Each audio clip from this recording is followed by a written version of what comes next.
Morning is taken from John 2, verses 1 to 11. On the third day, there was a wedding in Cana of Galilee, and the mother of Jesus was there. Jesus and his disciples had also been invited to the wedding. When the wine gave out, the mother of Jesus said to him, "They have no wine."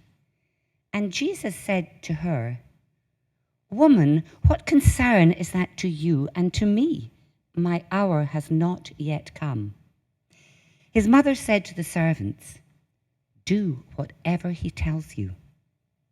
Now, standing there were 6 stone water jars for the Jewish rites of purification, each holding 20 or 30 gallons. Jesus said to them, "Fill the jars with water." And they filled them up to the brim. He said to them, "Now draw some out and take it to the chief steward." So they took it.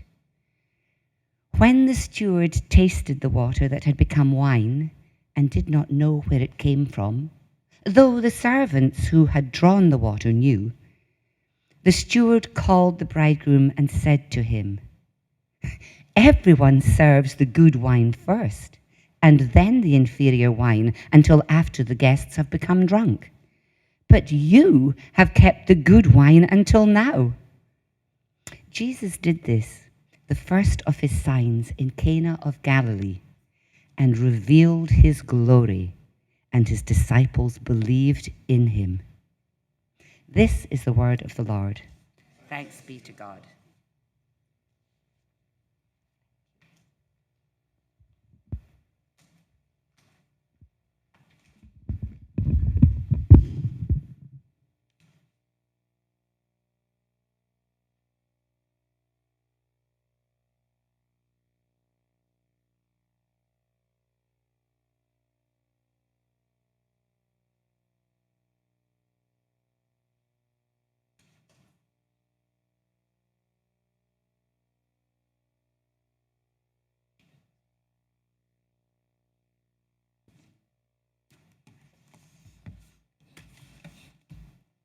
It's been good to share with you through the week and to share with those of you that are here. We were given the advice in Australia, be very careful when you go to Hong Kong, and actually it's been nothing like as bad of a place to come to, has it, really? And we really enjoy coming along and sharing with you.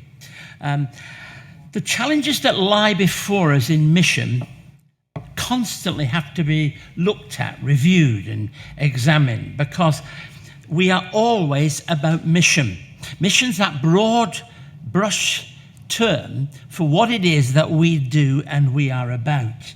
And the challenges that lie before us are real at this time, not only in Hong Kong, but around the world, where poverty and hurt, damage, disorder, all kinds of challenges are there before people.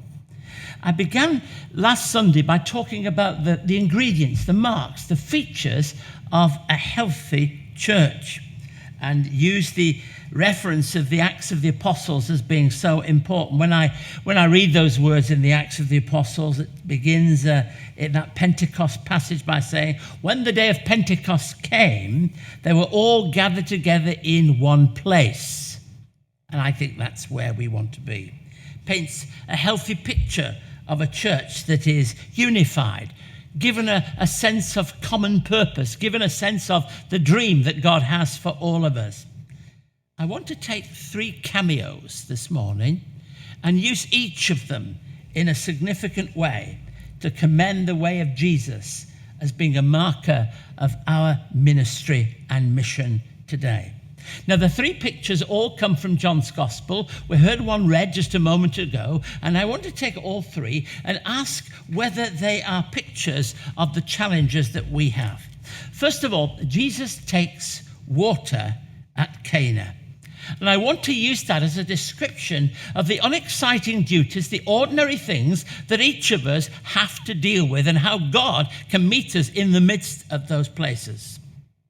Could there be anything more common than a wedding? Well, it's not common, but it's universal. all across the world, that people come and share joy and share that something of a wedding. And I want to talk about the kind of interplay between monotony and miracle, the ordinary and God's transforming power. Well, I added up when I was preparing these notes here that I must have conducted about 600 weddings down the years. I don't do so many now because of the place, but I did make the mistake once of saying I've married 600 people, and I had to be careful. It didn't sound like I'd been married 600 times, you know.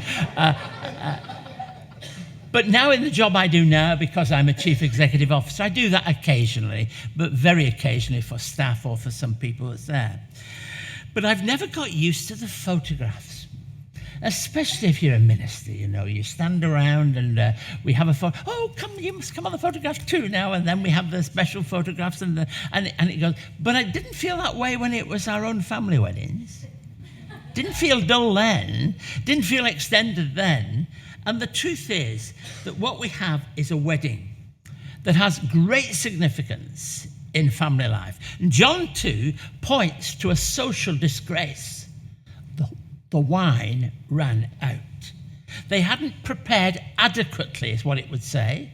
They had got everybody there, and something happens now that would be feeling disgraceful to the family that were gathering there. And doing things properly matters a good deal throughout the New Testament when you look at the people that are involved.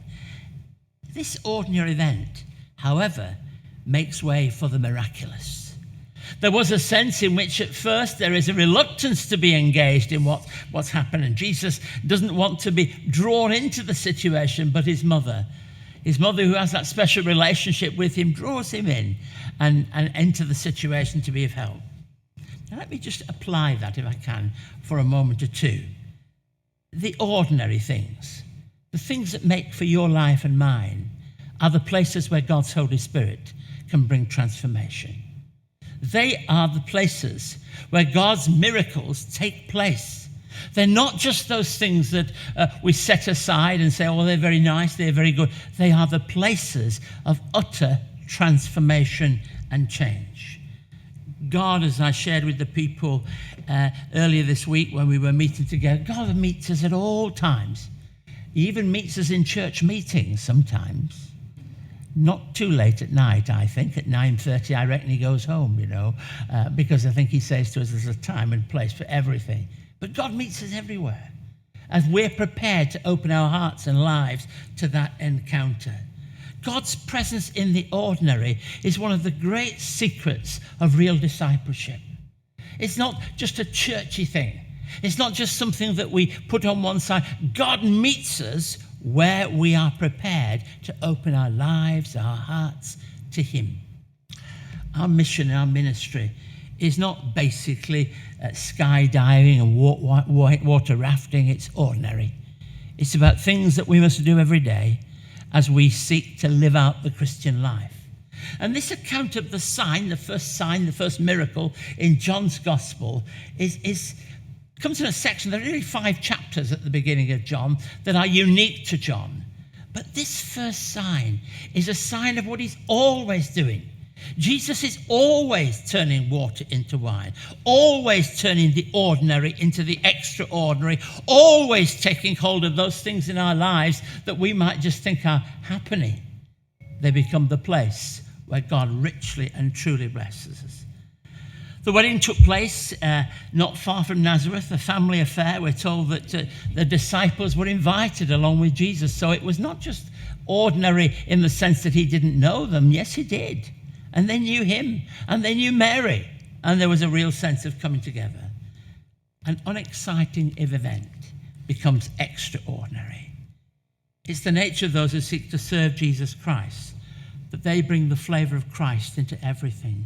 So ordinary water becomes sparkling wine. Ordinary things are changed. And when Christian people give themselves to him, we become those agents of the transforming power of God. Let me take you to the second of 3 cameos in John's Gospel. The first is this water into wine in chapter 2. I turn the chapters to chapter 6. Jesus took a forgotten lunch. Unimportant details. Remember what happens. There's a great crowd to feed, and that crowd has to be fed somehow. You'll notice the emphasis is not on how little the lunch is, but on how great the crowd is that is fed. That's the emphasis of the passage. And so it is that it's part of our calling and membership and life to be a people ready to be whatever it is that we are, and realize God can do over and above anything we ask and imagine according to the power that works in us, if we're prepared to be there. It's possible that we might not have even noticed the boy in the crowd. Very likely we wouldn't. We'd have been more bothered about the fact there's no food, where in fact there was some solution to the problem. There was somewhere where there could be that gift that is made there. How many are ignored when in fact they have something to offer? Could it be that this boy is just an example of many in the life of the Christian community who are engaged and open, and when they're used, they can be used amazingly, but we're too busy doing the things that we're about, and we miss them, and they have so much to say to us. How many great occasions are spoiled by a small, almost insignificant happening? The human capacity to major on the minors is very real. The importance of insignificant people. There is nobody insignificant amongst the people of God. And the boy, the lad, as it says in some versions of the New Testament, the lad is the most important person apart from Jesus in the whole of the account. We're not given his name. We're not told where he's lived. We're not told what his mum's like, though I suspect his mum packed his lunch for him. We're not told any of those details, but here's a lad. And this lad becomes the key to everything. One can't emphasize how important it is. We must endeavor to avoid being the person who forgets details. You know how it is? You may know somebody like this. If it's you, don't look at yourself. But that we forget details. Details that are so important for the feeding of the many. Details that are so significant when it comes to doing God's work, being God's people in God's time. I'm not suggesting that every fact and detail matters all the time. But you know, in pastoral care and in ministry, details matter. If a spouse has died on a special weekend, you can't begin to imagine how important it is that you should remember. I know it's going to be difficult this weekend for you. And suddenly, the compassion and care and pastoralia that pours out of that experience is very real and powerful. I remember the story of a parent who was showing the signs of dementia. And when asked by somebody, had they visited the parent, somebody unfortunately said, "I didn't go as he wouldn't have known me anyway." And you realize that some of those small details of compassionate care actually matter. Having been a college chaplain, let me tell you a story. I began in Plymouth in the west of England, my ministry, and I was a chaplain that was then the Polytechnic. Everything's a university in England now, you know. It's a university now. As well as my ministry in the Central Mission, I was involved in the Polytechnic care. And as I shared together in that particular place, every year at the beginning of the year, as Freshers Week began, you get the letters from all over the country from people saying, a member of ours, such and such a body, is coming to the university. They tell you where they were staying. And one of the tasks as a chaplain was to go in there to show compassionate care, to hopefully get them to come along to things and make the connection. Well, I received one. And it didn't have the level of detail that it should have had. It had a name as Sally Wilson. I remember it to this day. It had an address. And so it was, and I went to the apartments where all the students were living that she'd been identified with. I couldn't find her everywhere or anywhere. And I spent 2-3 weeks all the time looking for Sally Wilson everywhere. But eventually I had to give up because I hadn't given the details of where she'd come from. I wasn't given details, but the minister, I couldn't contact anybody. And I tried through the college to find details of Sally Wilson. Many years later, I was conducting a wedding. And when I was conducting the wedding, I'm not sure how it works here, but in the British system that we were part of there, you had a certain number of witnesses that had to witness the wedding. And the night before, I clarified with the couple, who will the witnesses be? And one of the witnesses was a Sally Wilson. Sally Wilson.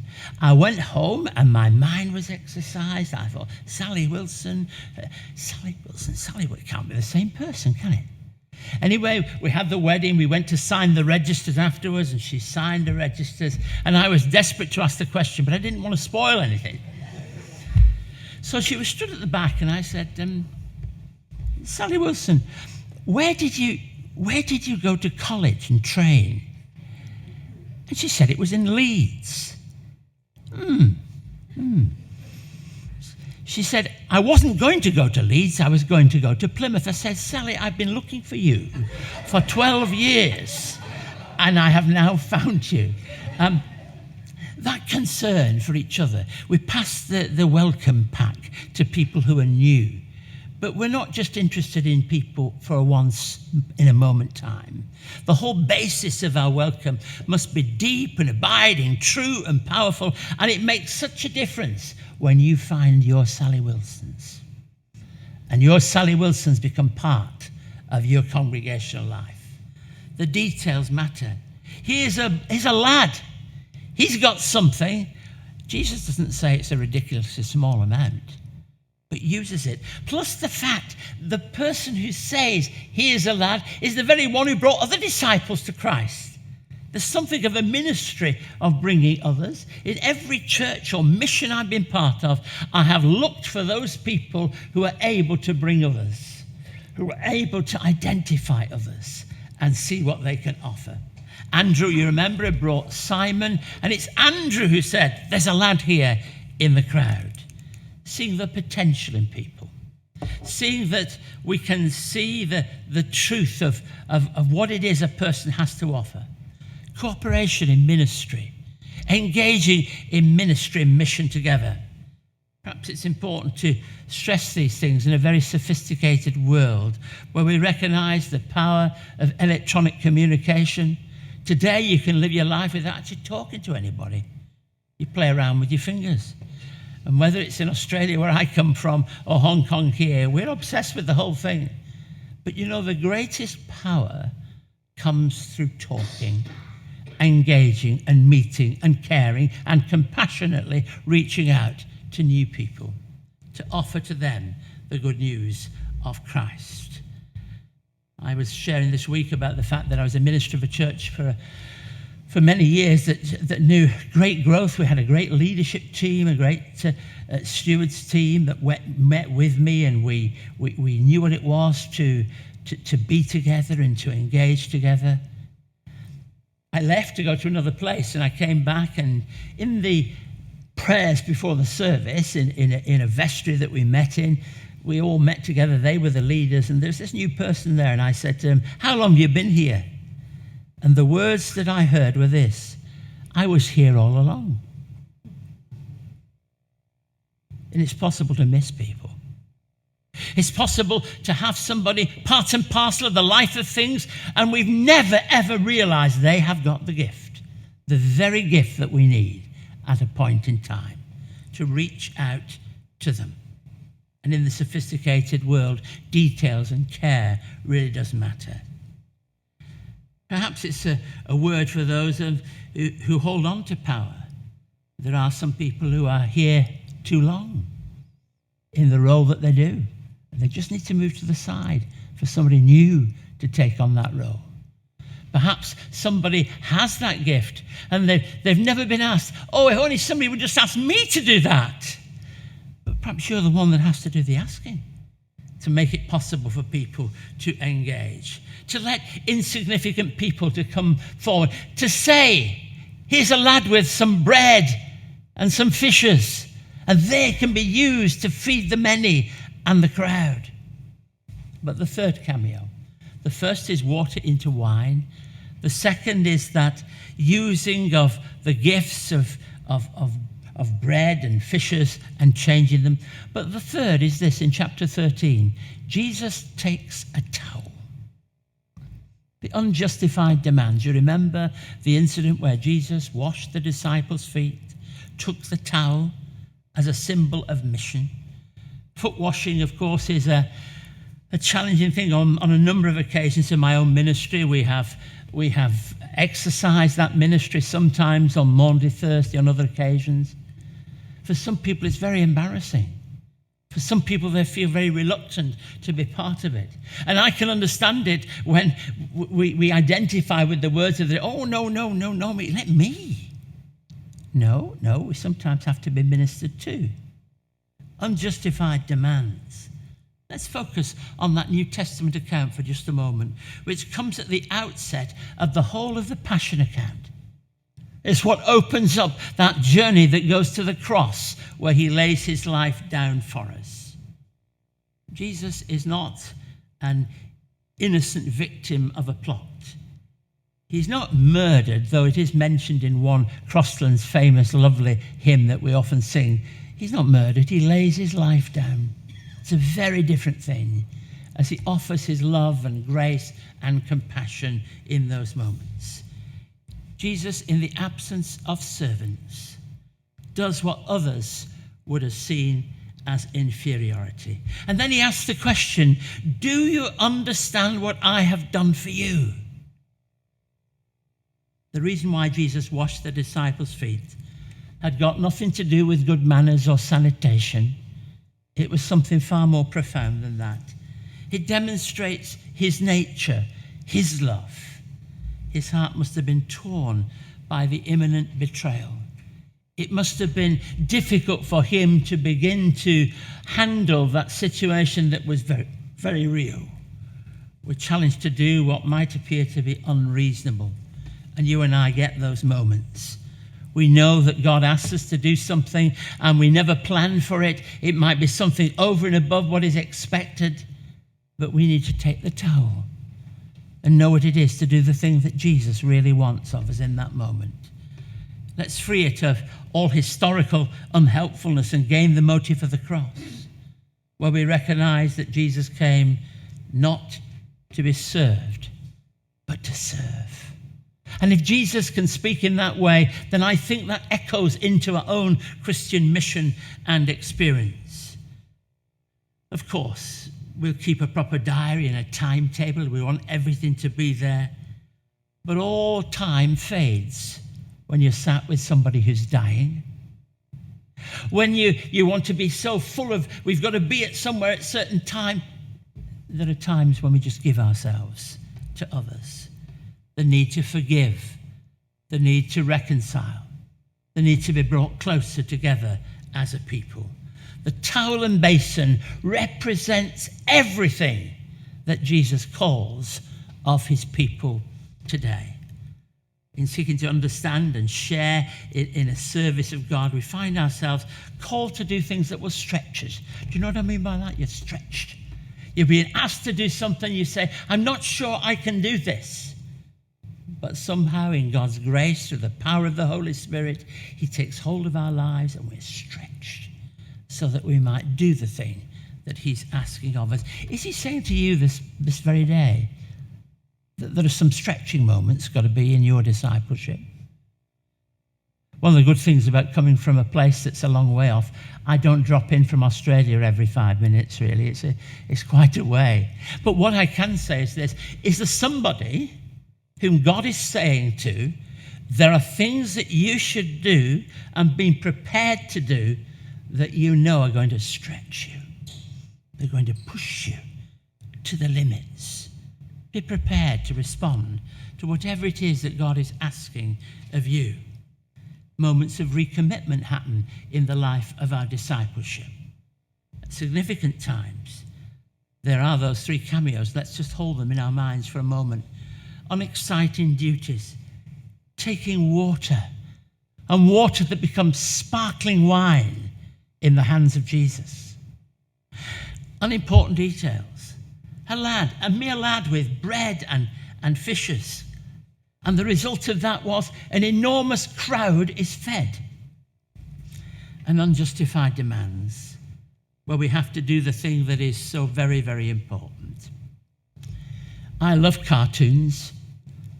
Cartoons, sometimes people like Schultz and Peanuts have a lot to tell us, but there's a famous one that I'm not even sure all of you will remember, Dennis the Menace. Do you remember Dennis? Oh, you do, unfortunately. You remember Dennis the Menace.